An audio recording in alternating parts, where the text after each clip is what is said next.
They were acting like they were gonna come over here. They hide. I'm sorry, I have to do this. These guys, this whole neighborhood has tormented me. And that guy too, there he is. He's getting ready to shoot some. Holding on to his belt. I don't trust them. I'm sorry, but there they go with their beer. They're evil. They don't like women.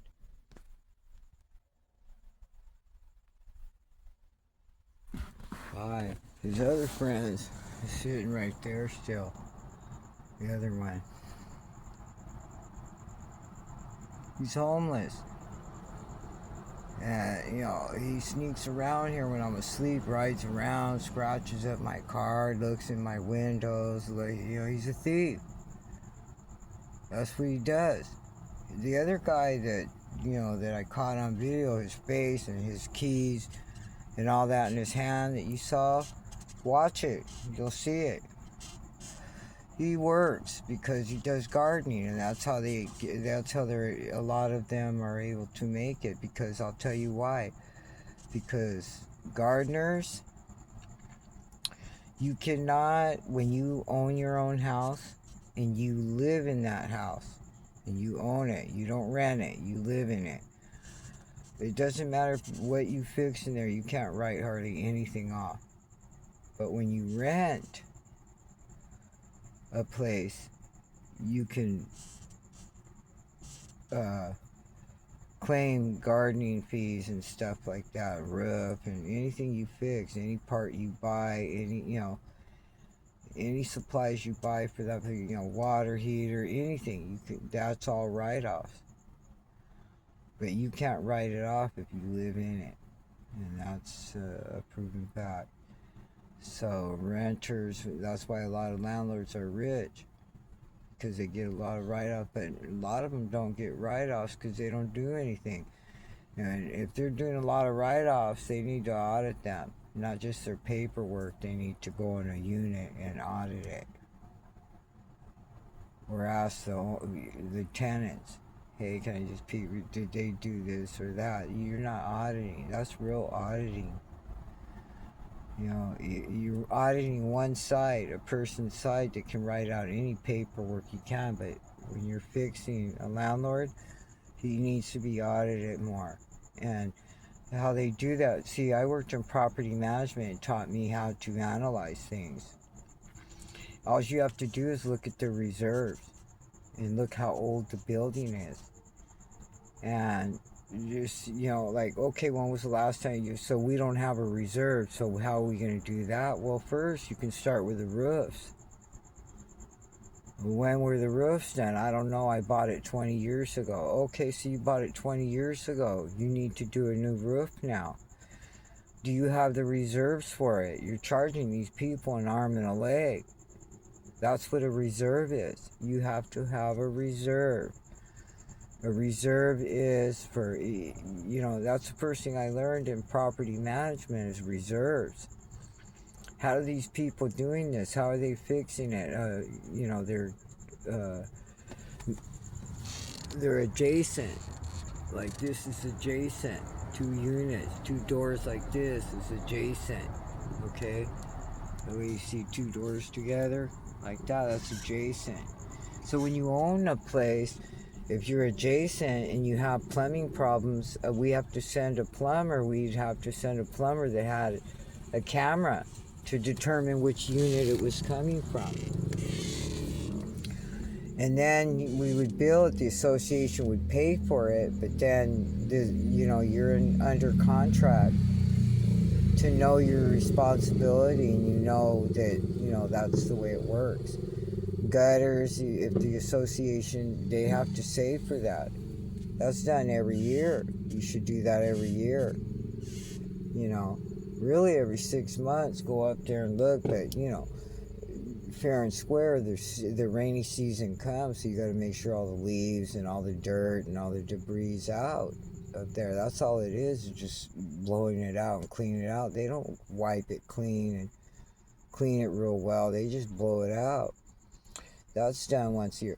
So you have to reserve money. So say their association fees, and they live in a big one where they have a pool and everything. Their association fees can be anywhere from $500 a month to 12, 13, 15, 1600, just depending where they live. If you live in Hollywood, you know, in the finest part of Hollywood, you're going to be paying a lot for association fees. So in other words, when your unit is paid off and you paid it off, or whether you paid it cash or you have to make payments for 30 years, 15 years, whatever, even though once your association, once your mortgage is paid off, now you still have association fees because they have to maintain the pool, or even if they don't have a pool and they have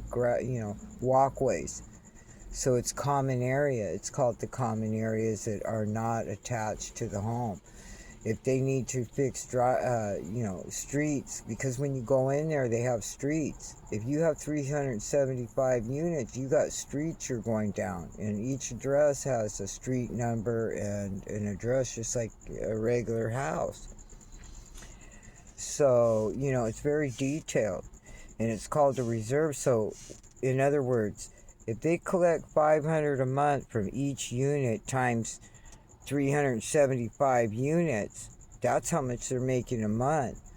So they have to figure out what they're paying for. Okay, so it's really supposed to be every 2 years. You're supposed to trim the trees. So if you have trees in I've hired people and I had to get bids, and that's another thing. You don't just get one bid. You need to get 4 to 5 bids. And you go with the lowest bid. That's what they always do. The association goes with the lowest bid. And it has to be voted on through the board members. They have to look at all the bids and go, okay, hire this person. And then, that takes 30 days. Each time you get bids, you got to wait 30 days because you present those at your meeting. And those are in your meeting minutes as well. Your forum, whatever you're doing, and the association, the community, which are the people that are not on the board, can go and they have a forum of so many minutes that they can talk. If they want to ask questions, bring up concerns, if they were cited for a ticket, because they get ticketed, you can get fined in those places. They're not a place just for anyone. They are a place. These type of place should be for the most obedient people, because that follow extreme rules, because there is a lot of rules there. And that's something I don't like, because I like to plant and I like to do things, and we were raised in houses with big yards where you can, my uncles, back in the day, they would, plum trees. They were into fruit trees. They would grow fruit, mostly fruit. That's all they did. But anyways, I wanted to bring that up. The guy's still there, and I want to catch him coming out, because I'm gonna see which way he goes. See, when I'm not pointing my camera towards him, they try to sneak by. But when I'm pointing, see, he's throwing something over here. I wish that he would go away, because this guy is a menace. Here, he creeps up all night. He drinks, and he's not in his right state of mind, and he's got to be mentally ill. He's been out here a long time, and we don't even know his record. Like I said, we have 3,700 sex offenders in Lawndale alone. So who is he? He could be one of them. He could be not one of them. He could be one that just never got caught. We don't have his DNA. He's freaking illegal, and that's why you don't need these people here, because is that fair to have our DNA, but you have all these fucking illegals running around with never been arrested, because they hide in the police, and they see them all the time, going around, walking around. And they never get hit up, and if they do have an ID, most likely it's not an official ID, because they're, I mean, they're not legal. You can't get an ID if you're not legal, so they're not, even if he does have an ID, and they tell you they lost him, and these are the people who will never get an ID. They're all wanted. It's like that dude Frank out there. I'm trying to figure out who, they try to talk to you and everything, but it's like, you fucking know who we are. You know our last names and everything. You've already dug up our information and everything, but you guys go around try and think you're undercover, and people don't know who you are. But that guy has a car. I seen him in a van before, driving a van. He hides it. He's got a bike and a van because he's homeless. And so he just hangs out. He used to have a van because I used to see him, or maybe he borrows people's cars, his friends. But anyways, he's one that needs to be checked out. And, it's,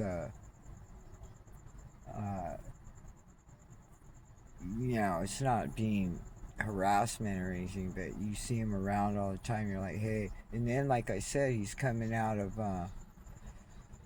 McDonald's in the back, way back there where the trash is, and then there's a gate, and it goes around that square brick wall, like around it, like in an L shape going around. There's another gate, and it's nothing but dirt, and there's a few little bushes back there.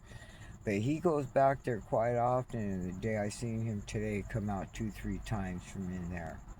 He was in there. He might be doing crack, cocaine, or something back there. I don't know. But anyways, I thought I would share that again because, it's not a pretty sight.